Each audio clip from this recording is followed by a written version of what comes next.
Oh, hello there. Mr. Buckle here with problem number 5 from your Geometry Chapter 8 self-test. So number 5 says that an isosceles trapezoid, which I have pictured here, has a perimeter of 48, with a perimeter of 48, has bases of 20 and 8, and we need to find the area of the trapezoid. So let's just kind of first fill in the information we know about this trapezoid. We know that one of the bases is 20, because it has base 20, and the other one is going to be 8. And I know these two are the bases because these are the two obvious parallel sides. We need to find the area of the trapezoid, and in order to find the area of the trapezoid, we need the bases, base 1 and base 2, and we also need the height. And the height is the distance between the two parallel sides, which we do not have, but we have the perimeter of 48. And the perimeter of 48 helps us find that these two sides are both equal to 10 because they're the same, because it's isosceles, and they're 10 because 20 plus 10 plus 10 plus 8 is 48, which is the perimeter.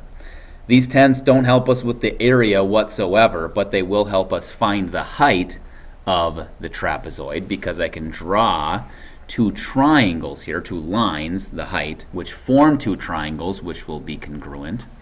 So I have a triangle right here, which is a right triangle, because this has to be perpendicular, otherwise it's not the height. And another one over here, and these two are the same thing. So what I'm going to do is find this height by first finding this length right here, from the height, the bottom of the height, to the edge of the trapezoid there, and then it's the same thing here, and I can find that those got to be 6. And the reason these have to be 6 is because from here to here is going to be 8, because the opposite side is 8. And then this length and this length here have to be the same, because these two triangles are congruent. And they have to be 6 because the whole base, the bottom base, is 20. So we have 8, that means we have to account for 12 more units.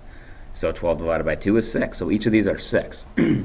So now I have this triangle here where I have the hypotenuse, and I have one leg, and I'm looking for the other leg. And to find this missing leg, I can use the Pythagorean theorem. And what I am missing in this right triangle here is not side C, because side C is 10. That's the hypotenuse. I'm missing either A or B, and I'm going to call it B. So in this right triangle, 6 squared plus the value of B squared is going to be equal to 10 squared, which is what I have right here. And all I'm going to do is solve for B. 6 squared is 36, 10 squared is 100, and then I'm going to subtract 36 on both sides and get 64. So B squared is 64, therefore B has to be 8. And 8 is not only this side length right here of this right triangle, it is also the height of the trapezoid. So the height is going to be 8, and now I can use the formula for the area of a trapezoid to find the area of this trapezoid, because I have base 1 and base 2, which is the 20 plus 8 here, base 1 plus base 2, times this 8, which is the height, times a half. Simplify this a little bit. I get 28 times 4. The 28 comes from the 20 plus 8.